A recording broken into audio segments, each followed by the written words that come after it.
جزاک اللہ خیر. آپ سب بہت بہت شکریہ کہ آپ نے اپنا قیمتی وقت نکال کے یہاں ہمارے پاس آئے اور ہمیں سننے کے لیے. میں نورین فاطمہ، شفاء الرحمان کی اہلیہ.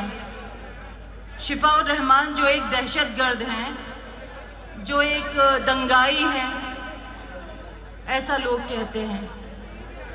پچھلے 5 سالوں میں نے یہی الفاظ ان کے لیے سنے ہیں.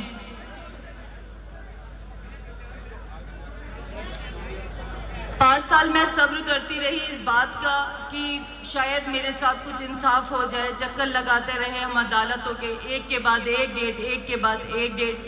ایک فلم کا ڈائیلاگ تھا لیکن وہ ہماری زندگی کی حقیقت بن گیا. جس فلم کے ڈائیلاگ پہ ہم ہنسا کرتے تھے اس پر ہمیں اب رونا آتا تھا کہ ہمیں پتا ہے ایک ڈیٹ کے بعد جب دوسری ڈیٹ ملتی ہے تو کتنی نا امیدی ہوتی ہے. ہر کوئی ہم سے یہ سوال کر رہا ہے کہ ہم کیوں کھڑے ہوئے، مطلب آپ کیسے کریں گی، آپ کیا کریں گی، آپ کے مدعے کیا ہیں، آپ نے کیا سوچا ہے، آپ نے کیا سوچ کے پلان کیا. اسدالدین اویسی صاحب نے آپ کو کانٹیکٹ کیا یا بیرسٹر صاحب سے آپ نے کانٹیکٹ کیا، کیسے ٹکٹ مل گیا، کیوں ٹکٹ مل گیا، کیوں کھڑے ہو گئے، کیوں نہیں کھڑے ہوئے. شفا بھائی جیل میں ہے، جیل سے کب واپس آئیں گے، کیا ڈیٹ سے. یا اللہ، اتنے سوال 5 سال میں آپ لوگوں نے ایک بار نہیں پوچھا کہ آپ کی عیدیں کیسے گزری، آپ کے رمضان کیسے گزرے. آپ بیمار تو نہیں ہوئی؟ آپ بیمار ہوئی تو آپ نے اپنے بچوں کو کیسے سنبھالا، آپ نے بچوں کو اسکول کیسے بھیجا، آپ کی اسکولوں کی فیسیں کیسے جمع ہوئی، آپ نے کھانا کیسے کھایا، آپ نے کھانا کیسے بنایا. ایک بار بھی آپ لوگوں کو یاد نہیں آیا؟ جب ہم لوگ طاقتور ہو کر، امید رکھ کر آپ سب پر آج کھڑے ہوئے تو ہمیں پھر لنگڑا کرنا چاہتے ہیں، پھر ہمیں ان گمنام گلیوں میں ڈالنا چاہتے ہیں جس میں ہم رہ رہے تھے. کیا آپ چاہتے ہیں کہ ہم بولیں ہی نہیں، کچھ بھی نہیں کریں، ظلم کو سہتے رہیں؟ مجھے لگتا ہے ظلم کرنے والے کے ساتھ ساتھ ظلم ہوتا ہوا دیکھ کر خاموش رہنا بھی اتنا ہی گناہ ہے جتنا ظلم کو کرنا. ہر کوئی یہ پوچھ رہا ہے کہ ہم الیکشن میں کیوں کھڑے ہوئے ہیں. آپ یہ بتائیے، یہ میرا بیٹا ہے، اب سے 5 سال پہلے یہ کتنا بڑا ہوگا. اس نے کس کس طرح کا خوف اور ڈر محسوس کیا ہوگا اس چیز میں کہ کل کو میں جب بڑا ہوں گا، میں کالج میں جاؤں گا تو مجھے کیا کہنا ہوگا کہ میرا باپ دہشت گرد تھا، دنگائی تھا. کیا ہم لوگوں کا حق نہیں؟ ہماری غلطی کیا تھی اصل؟ یہ غلطی تھی کہ اس پروٹیسٹ کا حصہ تھے. جو چیز آج میں نے کی ہے، جو آج مجھ پر سوال اٹھا رہے، ان لوگوں نے جو آج بیرسٹر صاحب پر سوال اٹھا رہے کہ انہوں نے آپ کو کیوں ٹکٹ دیا، ووٹ کاٹنے کے ٹکٹ دیا. ارے ہم ووٹ کاٹنے کے لیے نہیں، ہم جیتنے کے لیے کھڑے ہوئے ہیں. ہمارا مقصد اگر اپنی عوام کو دکھ دینا ہوتا تو شفاء الرحمان آج جیل میں نہ ہوتا. کیسے آپ ہماری ایگزسٹنس پہ اور ہماری سوچ پہ سوال اٹھا سکتے جبکہ میرا شوہر 5 سال سے صرف آپ لوگوں کے لیے جیل میں ہے. روتے روتے میرے آنسو سوکھ گئے، انتظار کرتے کرتے اس کی ماں کی آنکھیں سوکھ گئی ہیں.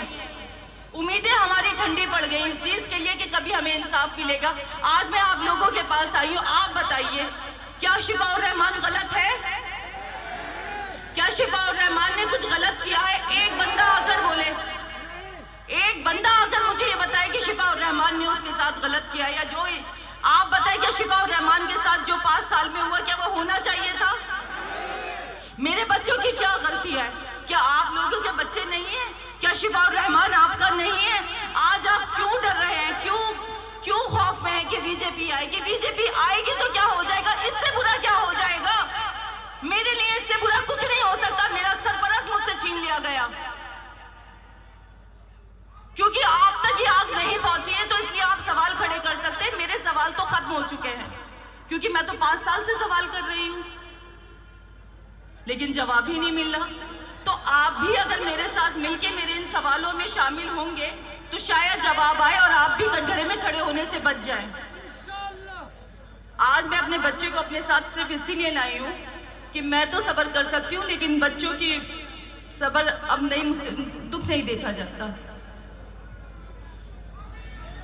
ٹھیک ہے، آپ خود سوچیے، آپ کے بھی بہن بھائی ہوں گے، آپ کے بھی بچے ہوں گے، بھتیجا بھتیجی ہوں گے، بھانجا بھانجی ہوں گے. آپ یہ بتائیے ان بچوں کی کیا غلطی تھی؟ ہم تو بڑے ہیں، صبر کر لیتے ہیں، لیکن بچے تو معصوم ہوتے ہیں، ان کو بہلانا بہت مشکل ہوتا ہے۔ میرا ایک بیٹا اس سے بھی چھوٹا ہے، آج میں اس کو بخار کی حالت میں چھوڑ کر آپ کے پاس یہاں ووٹ اپیل کر رہی ہوں، اس کے باوجود بھی ہر کوئی مجھے کٹہرے میں کھڑا کرتا ہے کہ آپ کیا کر لیں گی۔ ارے میں وہ کر لوں گی جو آپ کا پچھلا ایم ایل اے نہیں کر سکا۔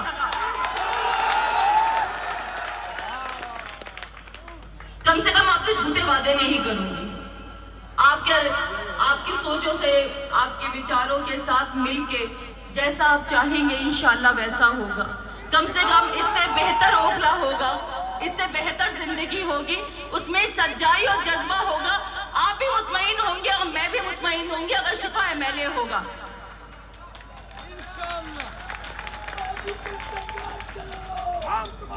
آپ یہ سوچئے کہ ابھی شفا الرحمان کو صرف ہم نے امیدوار بنایا ہے تو بڑے بڑے دگگج نیتا یہاں آنے لگے، کیونکہ ہم لوگوں نے ان کو اتنا ایزی ٹو موو کر لیا تھا، وہ ہمیں ٹیکن فار گرانٹیڈ لیتے تھے کہ یہ تو اوکھلا کی عوام ہے، ان کو بس پنجہ جھاڑو پتا ہے، کچھ پتا ہی نہیں ہے۔ بی جے پی سے تو انہوں نے ہمیں ڈرا ہی رکھا ہے۔ بی جے پی، جھاڑو اور پنجے کے، یہ سب ایک کیٹیگری میں ہے میرے لیے، ایک کیٹیگری میں۔ تو بی جے پی اور پنجے کے علاوہ جب کچھ آیا، جھاڑو کے علاوہ، تو دیکھیں لوگوں میں ہلچل مچی، بڑے بڑے دگگج نیتا آنے لگے کیمپیننگ کے لیے، نہیں تو فری میں ہو جاتے تھے الیکشنز۔ تو جب شفا الرحمان ایم ایل اے بن جائے گا نا، آج اوکھلا کی جو سیٹ ہے وہ ہاٹ سیٹ بن چکی ہے۔ کس کی وجہ سے؟ شفا الرحمان کے کھڑے ہونے کی وجہ سے۔ مصطفیٰ آباد کے بھی سب جگہ چرچے ہیں، کس کی وجہ سے؟ طاہر بھائی کی وجہ سے۔ تو آپ یہ سوچئے، جب آج امیدوار بننے کے بعد یہ چرچے ہم لائم لائٹ میں آ چکے ہیں، تو کل انشاءاللہ جب ہم ایم ایل اے بن جائیں گے، ہمارے شوہر طاہر بھائی، تو آپ یہ سوچئے اس اوکھلا کا کیا نظام ہوگا۔ لوگوں کی نظر رہے گی کہ یہاں کا مسلمان بیوقوف نہیں ہے، یہاں کا مسلمان چھوٹی چھوٹی ٹوپیوں سے بہکنے والا نہیں ہے، وہ جذبات کو سمجھتا ہے، وہ انسان ہے، کوئی بھیڑ بکری نہیں ہے کہ جدھر جلا دو ادھر چڑھ جائے۔